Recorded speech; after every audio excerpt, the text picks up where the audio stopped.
What's up guys, Lister here, bringing you a squad builder with something a little bit different, a little twist on it, and I'm calling this video Land of the Giants, and you'll soon see why.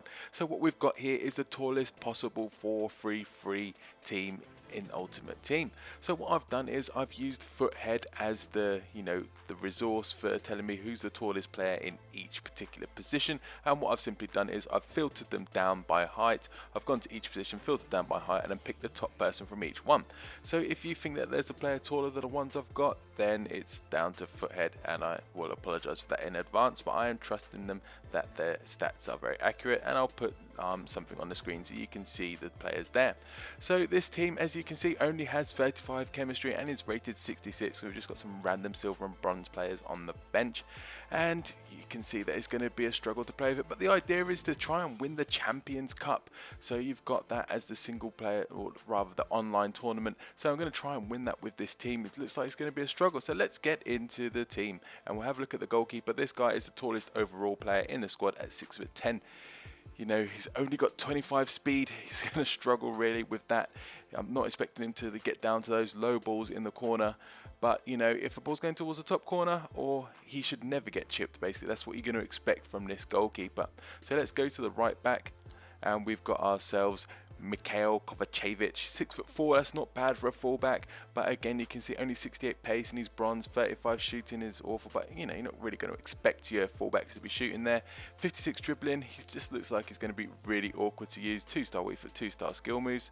We'll go across to the first centre back. We've got ourselves Peter Paul Huber, 6'7", look at that, but then look at his stats: 33 pace, 26 shooting, 33 passing, 35 dribbling.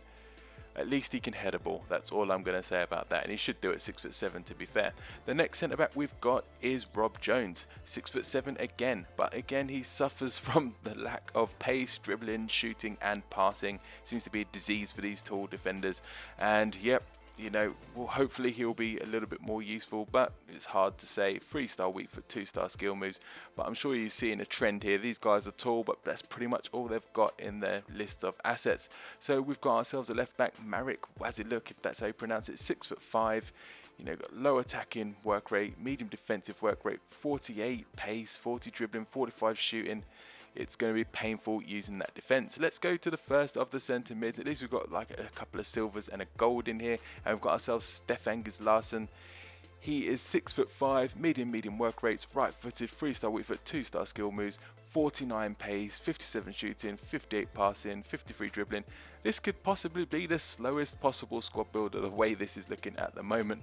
You know, I'm sure some of these players would overlap because some of these players are absolutely slow, snail pace slow.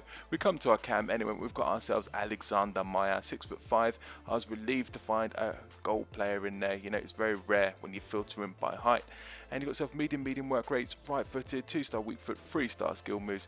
You know, this team is cheap. It'll only set you back about 5k, to be fair.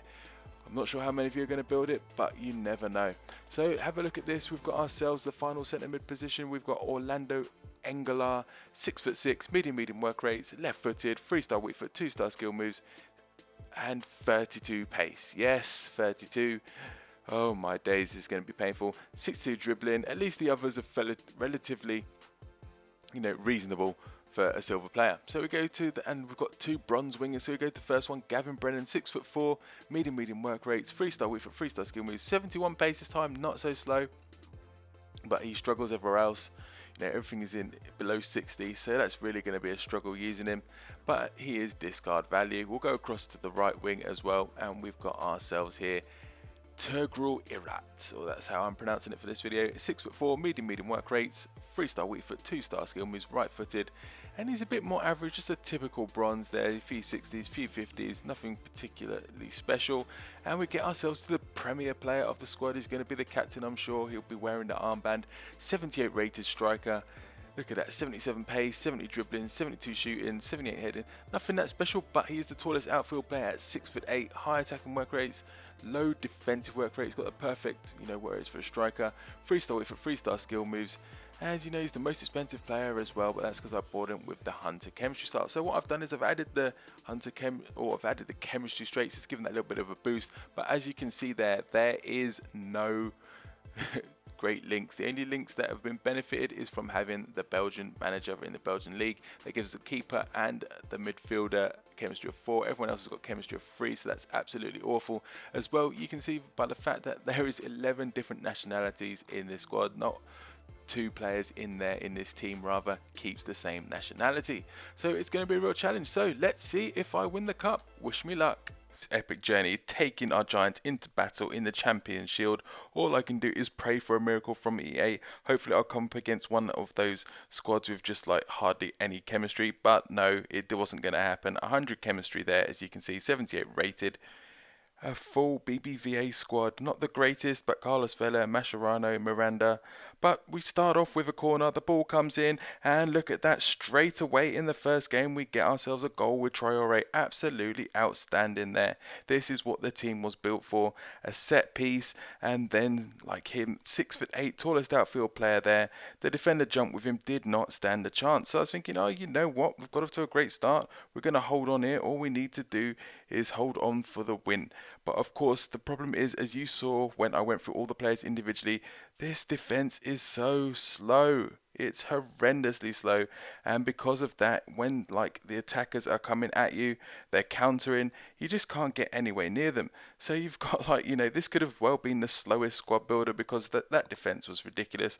I wish we had somehow had thought of a way of putting different players at the top, but they didn't, unfortunately. So I was hampered with this squad, and that's what I found. But we come through again, we steal the ball with Engelar, and we managed to take ourselves another lead there, putting the ball in with his left foot.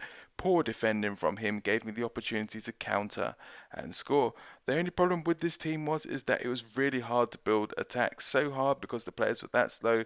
Some of them technically were awful as well. Their passing was poor, and it's just not the best squad really. You had a couple of goals and the rest were average players and weren't very good. Only good in the air, but of course the ball is played on the deck more than in the air, although some of you would believe otherwise with the through balls and the crosses. But I could even get the ball out to my wingers. He gets the ball to Christian Tello. With this defence, I'm never going to catch him, and he drills the ball past the near post. Disappointed with the keeper there, but of course the keeper with the massive 25 speed was never really going to get across his goal in time to cover the near post, and I'm absolutely punished. Look at that, defender's just treading water trying to get anywhere near him, and the ball just goes to the back of the net. So we're back at 2-2. We've got a Desmond now, Desmond 2-2, and we're going to see what we can do and like try not to lose this game, and we get ourselves into half time. So I'm thinking half time, we've done well. I was expecting to pretty much get battered, but the stats are pretty even. Look at that. You know, it wasn't that bad. But you look at that, and nothing happened in the second half at all. The second half was pretty much like a non-event. So game goes to extra time.